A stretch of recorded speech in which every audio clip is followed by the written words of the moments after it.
నమస్తే. ప్రస్తుతం మనతో పాటు సీనియర్ జర్నలిస్ట్ భరద్వాజ్ ఉన్నారు. ఆయనతో మాట్లాడదాం. నమస్తే సార్. నమస్తే.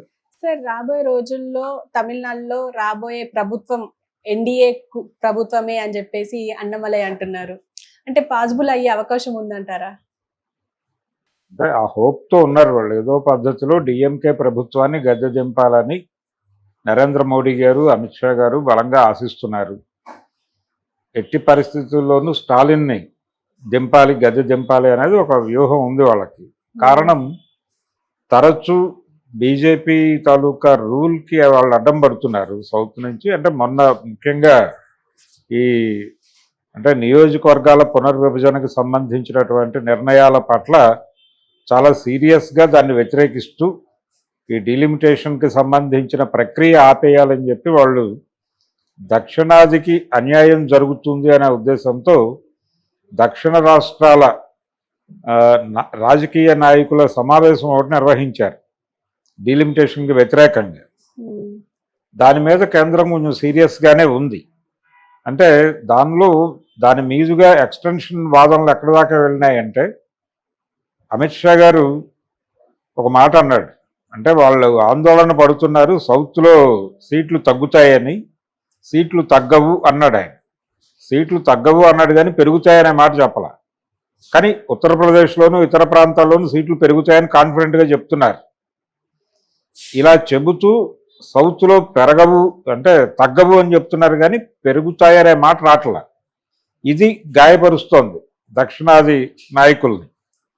అంటే మన ప్రమేయం లేకుండానే రాజకీయ నిర్ణయాలన్నీ తీసేసుకుంటారు. 800 పైన సీట్లు వచ్చేస్తాయి. వచ్చేసిన తర్వాత పార్లమెంటు నిండుతుంది. నిండిన దానిలో మేజర్ అంతా అక్కడే ఉంటుంది. అంటే కోర్ అంటారు, కోరం అంటారు. లేదంటే ఈ కోరం నెంబర్ అంతా అక్కడే ఉంటుంది సౌత్లోనే. కాబట్టి దక్షిణాది రాష్ట్రాల ప్రాధాన్యత తగ్గిపోతుంది చట్టసభల్లో. వీళ్ళకి తగిన ప్రాతినిధ్యము ఉండదు. అలాగే వీళ్ళ సమస్యల గురించి మాట్లాడినా పట్టించుకునే నాథుడు ఉండడు అక్కడ. అందుకని దామాషా ప్రకారం ఇక్కడ కూడా పెరగాలి. ఇక్కడ పెరిగి అది సమతుల్యం లేకుండా వన్ సైడెడ్గా అయిపోతుంది అనే ఆందోళనతో ఈ డీలిమిటేషన్ ప్రక్రియ ఆపేయాలనేది ఆయన మీటింగ్ పెట్టాడు స్టాలిన్. ఆ మీటింగ్ పెట్టిన దగ్గర నుంచి కొంచెం చిరాగ్గా చూస్తున్నారు వాళ్ళు. అంతకు ముందు నుంచే కొరకరాని కొయ్యగా ఉన్నాడు అక్కడ. పర్టికులర్గా వీళ్ళ వ్యూహాలకు వ్యతిరేకంగా నడుస్తున్నాడు స్టాలిన్.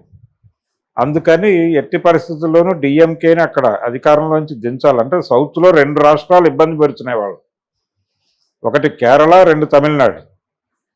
కేరళని ఎలాగైనా కంట్రోల్లో తీసుకోగలమనేటువంటి ఒక కాన్ఫిడెన్స్ ఉంది వాళ్ళకి. దానికి కారణం ఏంటంటే బెంగాల్ని ఆల్రెడీ వీళ్ళు కస్టడీలోకి తీసుకున్నారు. వెస్ట్ బెంగాల్లో బీజేపీకి 1 సీటు కూడా వచ్చేది కాదు. గతంలో సిపిఎం అంటే అక్కడ 25 ఏళ్ల పైన సిపిఎం పరిపాలన నడిచింది. దాదాపు 3 దశాబ్దాల పైన సిపిఎం పరిపాలన నడిచిన ప్రాంతం అది. అక్కడ 1 సీటు బీజేపీ గెలుచుకోవడం కూడా గగనంగా ఉన్న పరిస్థితుల్లో వీళ్ళు 13 సీట్లతో బ్యాటింగ్ మొదలుపెట్టి నెమ్మదిగా రైజ్ అవుతున్నారు. కాబట్టి అక్కడ రైజ్ని చూస్తే మనకు అర్థమవుతుంది. అంటే వాళ్ళు మ్యానిపులేట్ చేశారు, బీజేపీ ఓట్ బ్యాంక్ని తమ వైపు ట్రాన్స్ఫర్ చేసుకున్నారు.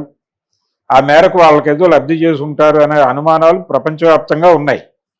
ఇప్పుడు అలాంటి స్కీమే కేరళకు కూడా ఒక వర్కౌట్ చేయాలనే ఒక ప్రయత్నం చేస్తున్నాడు అమిత్ షా.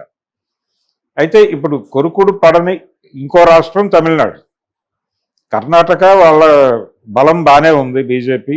ఇప్పుడు ప్రజెంట్ కాంగ్రెస్ ఉన్నప్పటికీ వచ్చే ఎన్నికల్లో కాంగ్రెస్ని పక్కకి జరపగల సమర్థత ఉంది వాళ్ళకి.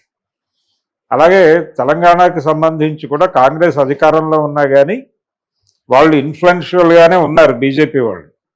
వాళ్ళు ప్రభావవంతమైనటువంటి పరిస్థితుల్లో ఉన్నారు తెలంగాణ. ఆంధ్రప్రదేశ్లో వాళ్ళ ప్రభుత్వమే ఉంది స్వయంగా. కాబట్టి సౌత్లో ఇప్పుడు ఇబ్బంది పెడుతున్నటువంటి రాష్ట్రం తమిళనాడు.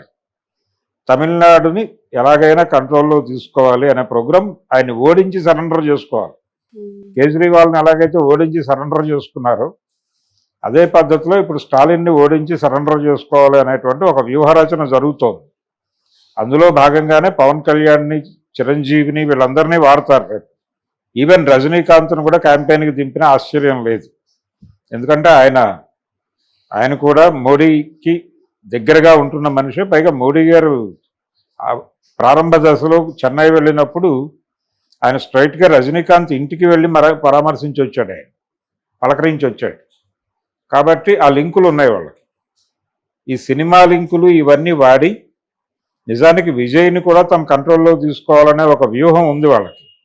అయితే అతను రకరకాల సందర్భాల్లో బీజేపీకి వ్యతిరేకంగానే మాట్లాడుతున్నాడు ప్రస్తుతానికి.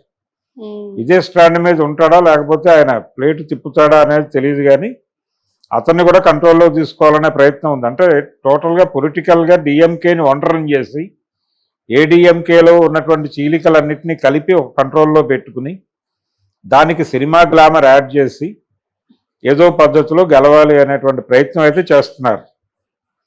అందుకని ఆయన ఆ మాట అన్నాడు కాన్ఫిడెంట్గా, మా డిజైన్ వర్కౌట్ అవుతుంది, ఇది డెఫినెట్గా మేము తమిళనాడులో జెండా ఎగరైపోతున్నాం అని చెప్తున్నాడు.